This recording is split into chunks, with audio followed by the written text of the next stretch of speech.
Hello दोस्तों, exam with me में आपका स्वागत है। हम लोग रीजनिंग की क्लास में प्रीवियस ईयर आए हुए एसएससी जीडी के क्वेश्चन कर रहे थे। उसी क्रम में मैं आज आप लोगों के लिए एक नया प्रैक्टिस सेशन लेकर आया हूं। चलिए हम लोग आज देखते हैं सवालों को।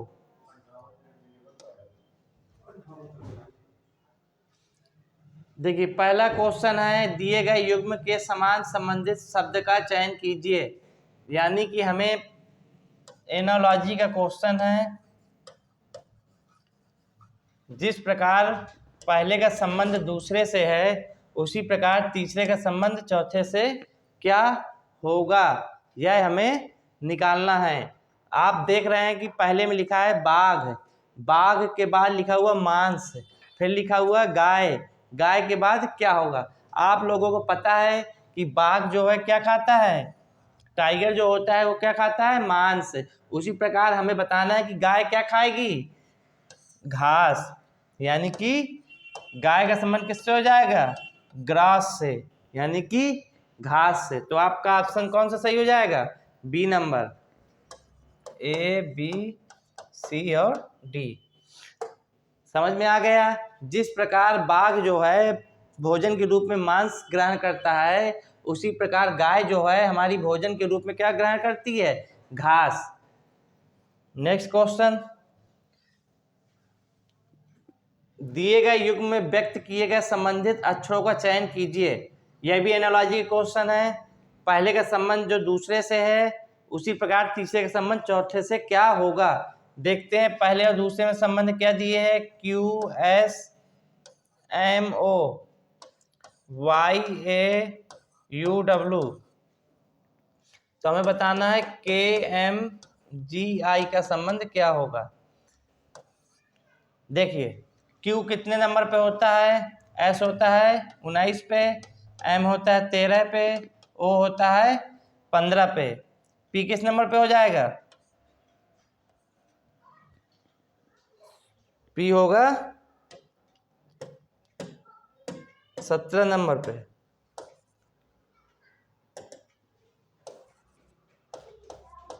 P होगा 17 पे।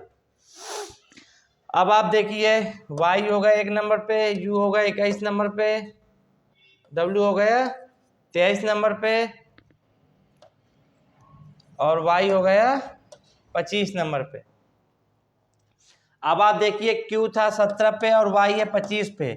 आप देख रहे हो 17 से कितना परिवर्तन हुआ, +8। इसी प्रकार 19 है, 19 से क्या हो गया 1, तो कितने का परिवर्तन आ गया, +8। 13 से 21 हुआ तो +8, 15 से 23 हुआ +8। यानी कि जो परिवर्तन हो रहा है वो हमारे किस रूप में हो रहा है, +8 के रूप में। तो इसी प्रकार देखिए K का कितना होता है 11, M का 13, G का 7, I का 9। तो हम 11 में 8 जब जोड़ेंगे तो 19, 13 में 8 जोड़ेंगे 21, 7 में 8 जोड़ेंगे 15 और 9 में 8 जोड़ेंगे 17। देखिए 19 किसका होता है, S का, 21 किसका होता है, U का, 15 किसका होता है, O का, और 17 किसका होता है, Q का। तो आप देखिए कि आपका ऑप्शन नंबर कौन सा मैच कर रहा है, यस यू ओ और Q, S U O Q, option number D match कर रहा है। आपने देखा कि हमारी जो कोडिंग दी हुई थी क्यू एस एम ओ की वाई ए यू डब्ल्यू दी थी, तो उसमें हम लोग ने देखा कि +8 की बढ़ोतरी हो रही है। तो उसी प्रकार जिसका हमें आंसर निकालना है उसमें भी हम लोग +8 कर देंगे। आपको पता है K की कोडिंग 11 होती है, M की कोडिंग 13 होती है, G की कोडिंग 7 होती है और इसी प्रकार I की कोडिंग 9 होती है। तो हम लोग उसमें +8 कर देंगे तो 11 से 19 हो जाएगा, 13 से 21 हो जाएगा, 7 से 15 और 9 से 17। आपको पता है कि 19 नंबर पे S होता है, 21 नंबर पे U होता है और 15 नंबर पे O होता है और 17 नंबर पे Q होता है। तो आपका ऑप्शन नंबर डी। चलिए नेक्स्ट सवाल, निम्न में से संबंधित संख्या का चयन कीजिए। जिस प्रकार 7 के बाद 28 होता है तो 4 के बाद क्या होगा। आप देख रहे हो कि 7 का संबंध 28 से है तो हमें 4 का संबंध निकालना है। तो देखिए 7 से 28 हो यानी कि 4 का गुणा हुआ, तो जो हमारी संख्या होगी उसमें भी क्या हो जाएगा, 4 का गुणा, तो किस नंबर पे है? 16 नंबर पे। एनालॉजी के क्वेश्चन बहुत सरल होता है। नेक्स्ट सवाल है, निम्न में से विषम शब्द का चयन कीजिए। पहले में सोना है, फिर लोहा है, फिर स्टील है, फिर नाइट्रोजन है। आप लोग ये बताइए कि जो सोना होता है वो हमारी एक धातु होती है, लोहा भी एक हमारी धातु होती है, और स्टील भी हमारी एक प्रकार की धातु होती है। जबकि और जो ये सब चीजें होती हैं क्या होती धातुएं? सब ठोस होती हैं। और जबकि एक ऑप्शन दिए नाइट्रोजन, नाइट्रोजन हमारी क्या होती है? एक गैस होती है। क्या होती है? गैस। आप लोग को बताना था कि विषम शब्द निकालना था, इन 4 ऑप्शनों में क्या होगा। सोना में लोहा और स्टील, सोना लोहा स्टील सब धातुएं होती है। और आप लोग को पता है कि आवर्त सारणी में क्या क्या होता है? धातु, अधातु, उपधातु। उसी प्रकार हम धातुओं जितनी होती है वो सब क्या होती हैं? ठोस होती हैं। और जबकि एक ऑप्शन में दिया था नाइट्रोजन, आप लोग को पता है कि नाइट्रोजन एक क्या होती है? गैस, जो इस सवाल में भिन्न होगा। नेक्स्ट सवाल क्लासिफिकेशन का ही है, बताना है KN GI DF LN। के किस नंबर पे होता है? 11 नंबर पे, N होता है 14 नंबर पे, G होता है 7 नंबर पे, I होता है 9 नंबर पे, D होता है 4 पे, F होता है 6 पे, L होता है 12 पे और N होता है 14 पे। अब आप लोग को बताना है कि इनमें से विषम क्या है। आप देख रहे हो कि इनमें अंतर कितने का है? +3 का, इसमें +2 का, इसमें +2 का, और इसमें भी +2 का। जबकि पहले वाले में हमारा कितने का अंतर आ रहा है? +3 का, जो इन सवाल में विषम होगा। क्यों विषम होगा? आपने देखा कि K और N जो क्रमांक लिखा हुआ है वह +3 के रूप में है, G के बाद I लिखा हुआ है वो +2 के रूप में है, D के बाद F लिखा है तो वह भी जो है 2 के प्लस के रूप में है, और L के बाद N लिखा है तो +2 के रूप में। जबकि K और N जो है इसमें कितने का अंतर आ रहा है? 3 का अंतर आ रहा है, इसलिए यह एक विषम हो जाएगा।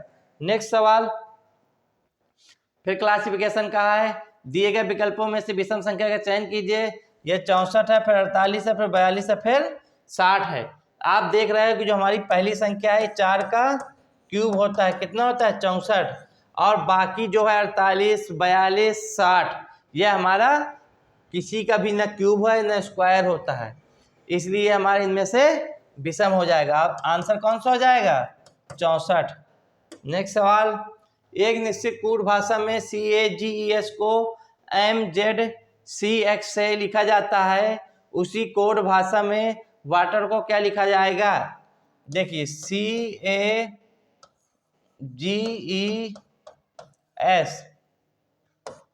को लिखा गया MZCXA। पहले से कोडिंग कर लीजिए, 3 1 7 5 19 13 26 3 24 और 1। अब देखो 3 लिखा हुआ है या 1 लिखा हुआ है, यानी कि ये हमारा 2 का घटा हुआ है। फिर हमारा ये 1 लिखा हुआ है, फिर इधर x हो गया, यानी कि 3 का घटाव है। फिर G है 7 है, फिर हमारा 4 का घटाव है। E है 5, इसमें हमारा फिर 5 का क्या हो गया? घट गया। और S है 19, इसमें कितने घटाव है? 6 का, माइनस का 6 का। आप लोगों ने देखा कि CAGES को MZCX से लिखा है, जो हमारा C था पहले नंबर पे वो कहाँ पहुँच गया? लास्ट पे। और A जो है उसका परिवर्तन X से हो गया, और G का परिवर्तन C से हो गया, E का परिवर्तन Z से हो गया, और S का परिवर्तन M से हो गया। किस क्रम में? -2, -3, -4, -5 और -6। तो हम लोग क्वेश्चन पर आते हैं। हमारा क्वेश्चन था वाटर। अब देखो वाटर का हमारा A का होता है 1, T का होता है 20, E का होता है 5, R का होता है 18। देखिए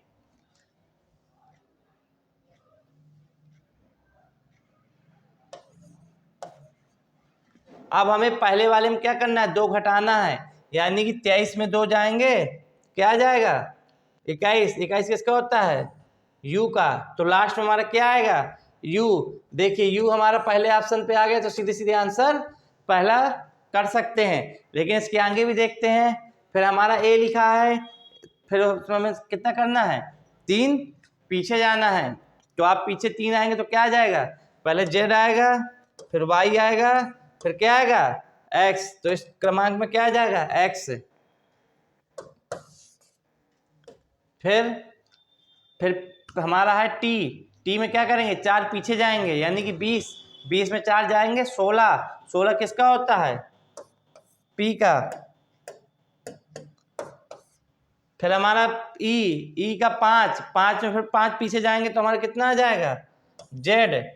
r होता है 18 में 6 पीछे जाएंगे 12 किसका होता है l का। तो हमारा ऑप्शन ए नंबर सही होगा। आप लोगों ने देखा कि CAGES को MZCX से लिखा।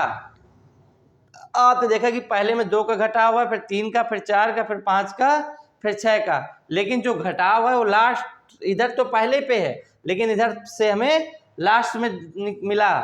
तो हमने देखा 3 से 1 हो गया, और 1 से 3 घट के 24 हो गया, 7 से 4 घट के 3 हो गया, 5 से घट के हमारा 26 यानी कि जेड हो गया, और 19 से 6 घट के हमारा एम हो गया। उसी प्रकार हमने WATER में इसमें भी पहले में 2 घटा दिया, फिर 3, फिर 4, फिर 5, फिर 6, और हमने उल्टे क्रम में इसको लिख दिया, जो हमारा ऑप्शन नंबर 1 पर है।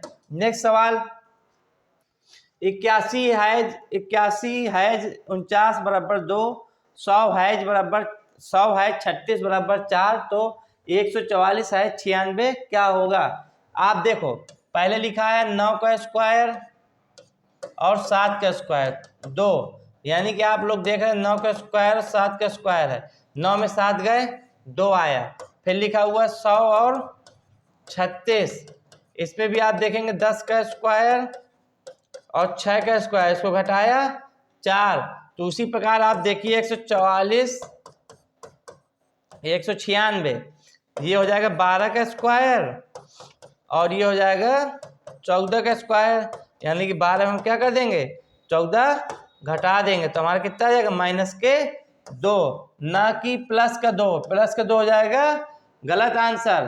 क्योंकि आप देख रहे हैं कि पहली संख्या में जब दूसरे को घटा रहे हैं तब प्राप्त हो रहा है। इसी प्रकार इसमें भी पहली संख्या में जब दूसरी संख्या को घटाएंगे तो हमारा कितना आएगा -2। नेक्स्ट सवाल है, निम्नलिखित प्रश्न में से उस शब्द का चयन कीजिए जो दिए गए शब्द के अक्षरों का प्रयोग करके नहीं बनाया जा सकता। यह हमारा सवाल वर्ड फॉर्मेशन, एक चैप्टर रीजनिंग का बहुत महत्वपूर्ण होता है, जिसको हम बोलते हैं वर्ड फॉर्मेशन, यानी कि शब्द निर्माण। एक हमें शब्द दिया जाएगा, इसमें से पूछ रहा है कि कौन सा अक्षरों का प्रयोग करके नहीं बनाया जा सकता। आप देखिए, पहले हम चौथे से देखते हैं। आप लोग को ये देखना होता है जो शब्द होता है वह हमारे पूरे क्वेश्चन में होना चाहिए। पहले देखिए एफ देखिए मिल रहा है, आई है, सी है, TION फिक्शन तो बन सकता है, LION यह भी हमारे ऑप्शन में है, FIAT यह भी ऑप्शन में है, LIAR देखो इसमें दिया हुआ है R, जबकि आप पूरे क्वालिफिकेशन में कहीं भी आपका R नहीं दिया, तो इसलिए हमारे ये आंसर क्या हो जाएगा, क्योंकि उसने कहा है कि कौन सा शब्द जो है क्वालिफिकेशन से प्रयोग करके नहीं बनाया जा सकता। तो आपने देखा कि पहले ऑप्शन में LIAR लिखा हुआ है, जो हमारा R है वो हमारे इस क्वालिफिकेशन शब्द में नहीं है, इसलिए कौन सा आंसर सही हो जाएगा, ए नंबर। नेक्स्ट सवाल, दी गई श्रृंखला से लुप्त संख्या ज्ञात कीजिए। 10 से 12 हो गई, 12 से 22 हो गई, और 22 से 34 हो गई। अब आप लोग देखो 10 से 12 हुआ, तो यानी कि 10 में हम जब +12 किया तो हमारा क्या होगा 22। उसी प्रकार 22 में जब हम 12 करेंगे तो कितना हो जाएगा 34। अब हम लोग क्या करेंगे, यानी कि 10 से 12 जोड़ा, फिर 12 22 जोड़ा, फिर अब क्या जोड़ेंगे 22 और 34, तो कितना आ जाएगा 4 2 6 3 2 5, ऑप्शन नंबर 1। समझ में आया? क्योंकि पहली संख्या दूसरे में जोड़ रही, फिर दूसरी संख्या तीसरे में जोड़ रही, फिर तीसरी संख्या चौथे में जोड़ रही, तो अब हमारी जो अगली संख्या होगी क्या हो जाएगा, चौथी संख्या पांचवें में जुड़ जाएगी। नेक्स्ट सवाल, लुप्त संख्या ज्ञात करना। मिसिंग नंबर कहाँ है? 3 से 7 हुआ, 7 से 19 हुआ, 55 हुआ, फिर 163 हुआ। लिखिए 3, 7, 19, 55 और 163। आप देखिए 3 से हमारा 7 हुआ, यानी कि हम 3 का गुणा 2 में किया और 2 घटा दिया। इसमें 3 गुणा किया और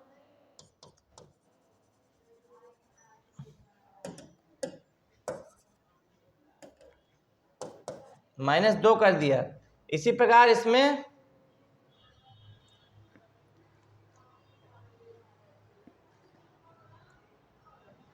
3 -2 करेगा, तो इसमें भी जो है गुणे 3 किया -2 किया, और इसमें भी हमने गुणे 3 किया और -2 किया। अब आप लोग को अंदाजा लग रहा है कि हमारी जो सीरीज है गुणे 3 -2 के रूप में है, क्योंकि 3 से 7 हुआ तो किस प्रकार हुआ, 3 का गुणा हम जब 3 में करेंगे और 2 घटा देंगे तो क्या आ जाएगा 7। इसी प्रकार 7 का गुणा जब हम 3 से करेंगे और 2 घटा देंगे तो क्या आ जाएगा 19। इसी प्रकार जब 19 का गुणा 3 से करेंगे 2 घटा देंगे तो 55। इसी प्रकार 55 का गुणा 3 से करेंगे 2 घटा देंगे तो 163। तो यानी कि हमारी जो सीरीज होगी 163 गुणे 3 -2।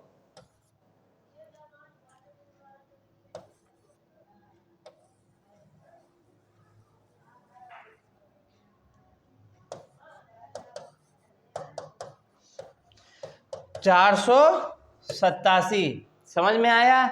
क्या था इस सवाल में कि जो हमारी सीरीज थी वो मल्टीपल 3 के और -2 के रूप में थी। नेक्स्ट सवाल, कथन निष्कर्ष कहा है सभी लड़कियां पागल हैं, कुछ लड़के पागल हैं। तो निष्कर्ष निकालना है कुछ पागल लड़कियां हैं, सभी लड़के लड़कियां हैं, और हमें बताना है कि पहला निष्कर्ष केवल अनुसरण करता है, दूसरा है केवल निष्कर्ष 2 अनुसरण करता है, तीसरा 1 और 2 दोनों अनुसरण करते हैं, इनमें से कोई भी अनुसरण नहीं करता। चलिए फिगर बनाते हैं। सभी लड़कियां, ये हमारी लड़कियां हो गई, ये हो गए पागल। सभी लड़कियां पागल है और कुछ लड़के पागल हैं। सभी लड़कियां पागल है लेकिन कुछ लड़के पागल हैं। चलिए ऑप्शन में आते हैं। निष्कर्ष क्या कह रहा है, कुछ पागल लड़कियां हैं। अब देखो मैंने कल बताया था आपसे प्रीवियस क्लास में, जब भी हम बड़े वृत्त से छोटे वृत्त की ओर चलेंगे यदि कुछ लिखा होगा वह 100% सही हो जाएगा। वही कह रहा है कुछ पागल लड़कियां, यानी कि बड़े वृत्त से जब हम छोटे वृत्त की तरफ आए यदि कुछ लिखा होता है उस सवाल में 100% क्या होता है, राइट होता है। उसके बाद लिखा सभी लड़के लड़कियां हैं। अब देखो सभी लड़के लड़कियां हैं, देखो लड़कों का हमारा गोला ये है, अब इतने लड़के हैं इतनी लड़कियां हैं, ये वाला जो गोला है सभी लड़कियां पागल है और सभी लड़के लड़कियां हैं। बताइए कि पूरा गोला आपको इसमें मैच कर रहा है, नहीं कर रहा है। लड़कियां और लड़के का कोई दूर दूर तक संबंध भी नहीं है, तो इसलिए हमारा ऑप्शन नंबर गलत। तो हमारा क्या सही हो जाएगा, केवल निष्कर्ष एक अनुसरण करेगा। नेक्स्ट सवाल, सभी कब किताबें हैं।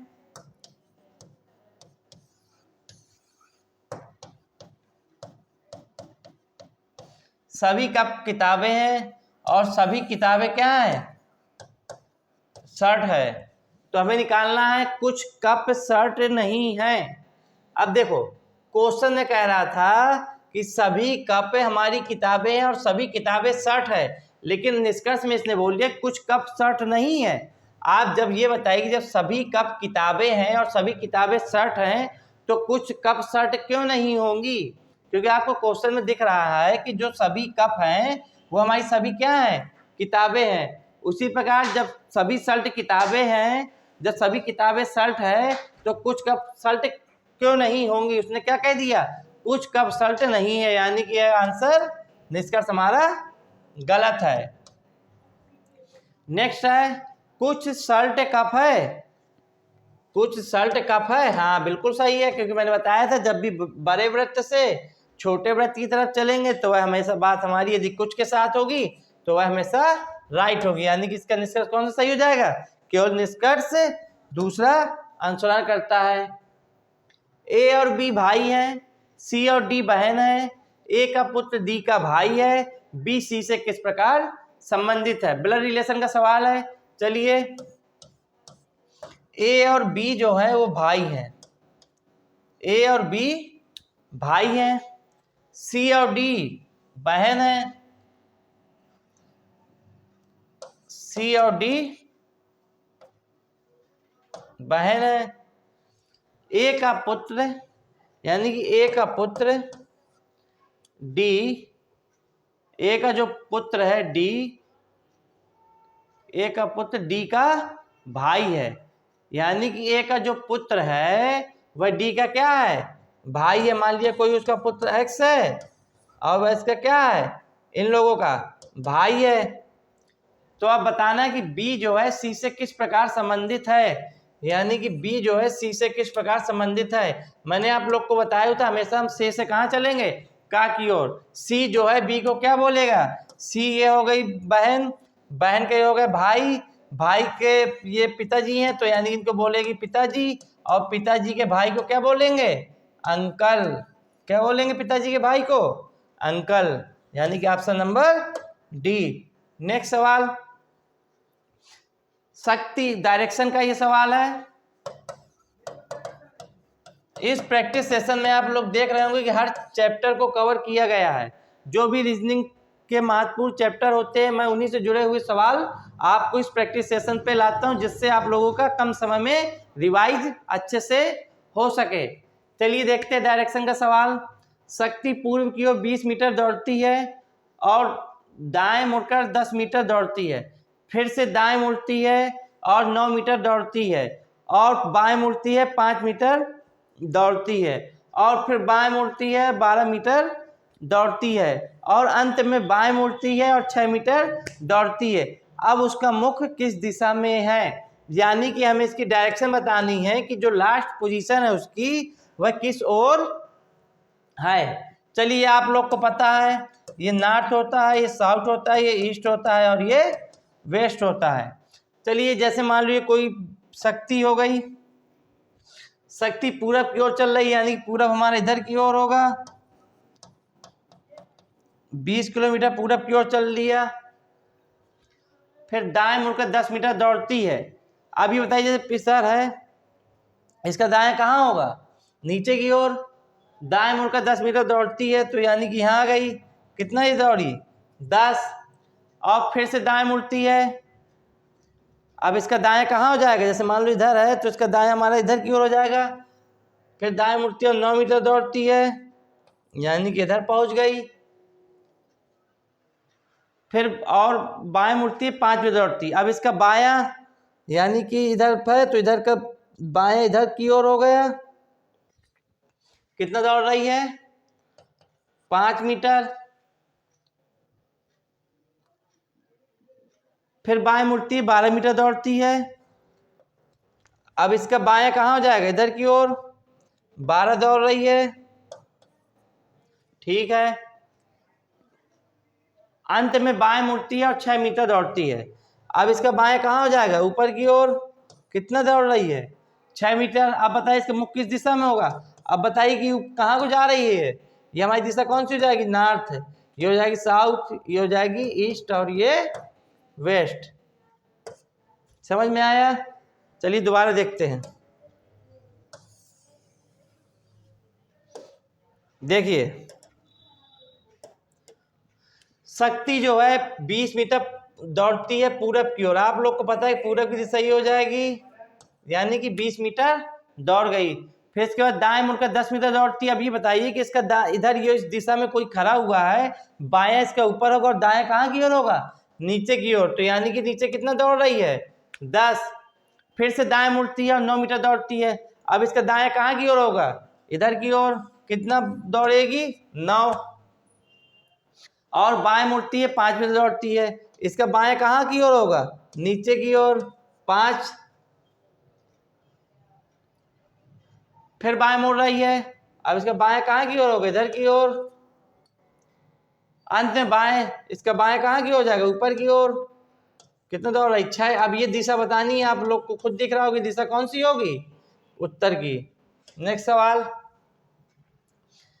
व्यक्तियों की एक पंक्ति में मयंक नीचे से 8वें स्थान पर है, प्रमोद मयंक से 12 स्थान ऊपर है। यदि प्रमोद ऊपर से 9वें स्थान पर है, इस पंक्ति में कितने व्यक्ति है?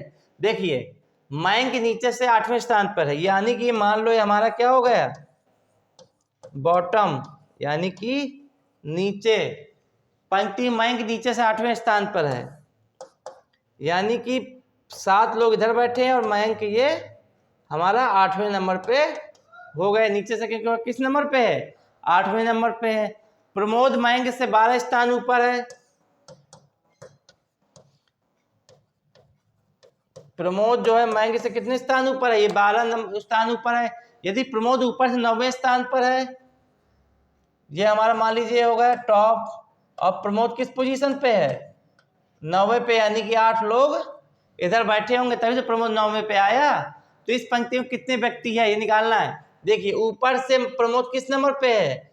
9 नंबर पे, यानी कि 8, ये प्रमोद की पोजीशन 9। फिर उसके बाद मयंक से 12, प्रमोद मयंक से 12 स्थान ऊपर है, फिर 12 लोग ये हो गए, फिर ये नीचे से 8 है, तो जोड़िए। 1 सेकेंड।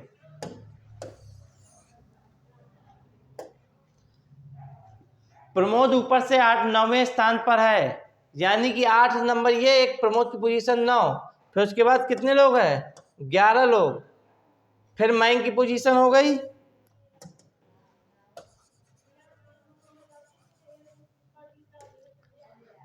8 + 1 प्रमोद की पोजीशन, फिर 11 लोग फिर हैं, फिर मयंक की पोजीशन, और नीचे से 7 नंबर पे है, यानी कि 8 नंबर पे। आप जोड़िए, 8 1 9, 11 9 20, 1 21 7, 28।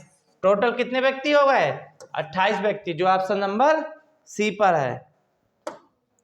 नेक्स्ट सवाल, एक निश्चित कूट भाषा में माइनस गुणे को प्रतिनिधित्व करता है, भाग प्लस का करता है, और और प्लस भाग को दर्शाता है, और गुणा जो है माइनस को दर्शाता है। उत्तर दीजिए। चलिए ठीक है, 12 - 6 + 4 × 10 भागे 16। पर देख लीजिए किसको किसमें चेंज कर रहा है? माइनस को गुणे में, भाग को प्लस में, प्लस को भाग में, और गुणे को माइनस में। ये हमारा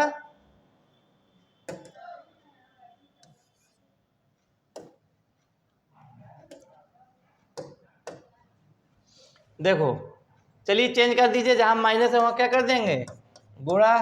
जहां प्लस है वहां कर देंगे भाग। जहां गुणा है माइनस, जहां भाग है तो प्लस। इंटरचेंज कर दिया।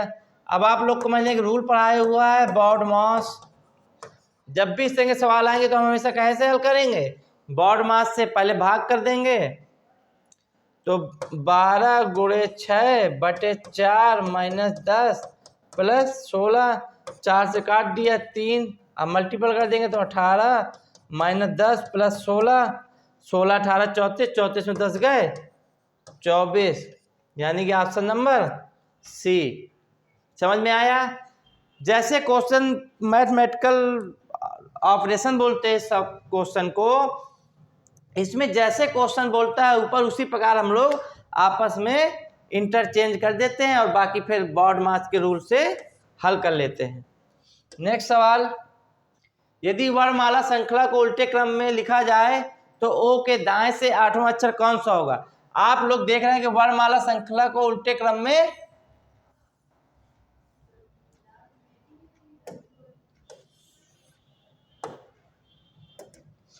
यदि वर्णमाला श्रृंखला को उल्टे क्रम में लिख दिया जाए, यानी कि जो हमारी ABCD है वो क्या हो जाएगी?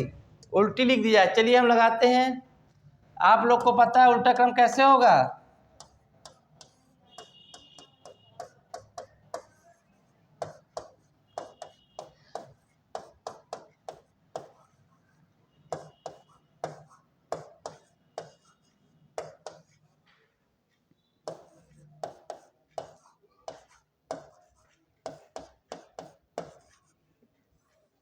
यह हमारी ABCD उल्टे क्रम में हो गई। अब वो कह रहे जी वर्णमाला श्रृंखला को उल्टे क्रम में लिखा जाए तो O के दाएं, यानी कि हमारा यह है O। अब O के दाएं कहाँ होगा? जैसे मान लो कोई व्यक्ति यहाँ खड़ा है तो इसका बाएं और दाएं कहाँ होगा? यह इसका हो जाएगा दायां और यह हो जाएगा इसका बायां। तो इसने क्या कहा? O के दाएं 8, तो हमें 8 चलना, 1 2 3 4 5 6 7 8। तो आंसर क्या आ जाएगा? जी। सबसे सरल सवाल होता है अल्फाबेट से जुड़ा हुआ। जैसे क्वेश्चन बोले उस हिसाब से हम लोग ने अल्फाबेट लिख दिया, उसके बाद जिस क्रम में उसने बोला उसका हमने निकाल लिया। नेक्स्ट सवाल है, निम्नलिखित प्रश्न में दिए गए विकल्पों में से संबंधित शब्द युग्म को चुनिए। जिस प्रकार गुरुवार का संबंध शुक्रवार से है तो हमें बताना है कि आगे क्या होगा। आप देख रहे हैं कि गुरुवार है, गुरुवार के बाद क्या आ गया? शुक्रवार, यानी कि जो पहला हमारा दिन दिया है उससे हमें बढ़ के दिन देखना है किसमें है। जैसे रविवार मंगलवार, इसमें 2 दिन का गैप है, ये हो नहीं सकता। शुक्रवार बुधवार, इसमें भी नहीं हो सकता क्योंकि लगातार नहीं है। शुक्रवार रविवार, इसमें 1 दिन का गैप है, तो क्या बचेगा? सोमवार मंगलवार। समझ में आया? एनालॉजी का जुड़ा हुआ क्वेश्चन था। आपने देखा कि गुरुवार का संबंध शुक्रवार से है, तो हमें बताना था कि इस ऑप्शन में कौन सा संबंध मैच करेगा। तो आपने देखा कि गुरुवार के बाद शुक्रवार आता है, उसी प्रकार सोमवार के बाद क्या आता है? मंगलवार। नेक्स्ट सवाल, निम्नलिखित प्रश्न में दिए गए विकल्पों में से संबंधित संख्या को चुनिए। 594 से 592 हुआ, तो देख रहे हैं कि 594 से 592 हुआ, हमारा 2 का घटाव हुआ। तो इसी प्रकार हम लोग 368 में 2 का जब घटाव कर देंगे तो क्या आ जाएगा? 366। Option number D. नेक्स्ट सवाल, KPV का संबंध LQW से है, तो बॉय का संबंध। अब देखिए KPV LQW में किस प्रकार परिवर्तन है, उसी प्रकार हमें बॉय में परिवर्तन निकालना है। आप देख रहे हैं K से L हुआ, यानी कि +1 बढ़ा, P से Q हुआ +1 बढ़ा, और V से W हुआ, तो हमारा क्या हुआ? +1 बढ़ा। उसी प्रकार B से हम 1 बढ़ा देंगे तो C, O से 1 बढ़ा देंगे P, और Y से 1 बढ़ा देंगे तो Z, यानी कि CPZ, जो आपके ऑप्शन नंबर 2 पर है। नेक्स्ट सवाल, निम्नलिखित प्रश्न में दिए गए विकल्पों में से विषम शब्द का चयन करना है। पहला है फूल गोभी, फिर है आलू, फिर है अंगूर, फिर है बैगन। आप लोग देख रहे हैं कि फूल गोभी हमारी, फूल गोभी, आलू और बैगन, यह सब हमारे किसके अंतर्गत आते हैं? सब्जियों के अंतर्गत, यानी कि वेजिटेबल के अंतर्गत। जबकि जो हमारा अंगूर दिए है, अंगूर किसके अंतर्गत आता है? फलों के अंतर्गत, यानी कि फ्रूट्स। हमें वही देखना था कि कौन सा विकल्प इनमें से विषम है। आप लोगों ने देखा कि जो फूल गोभी है, आलू है और बैगन है, वह सब किसके अंतर्गत आ रहा था? वेजिटेबल के अंतर्गत। जबकि जो अंगूर है हमारा, वो किसके अंतर्गत आ रहा था? फल के अंतर्गत। दोस्तों आज के लिए इतना ही।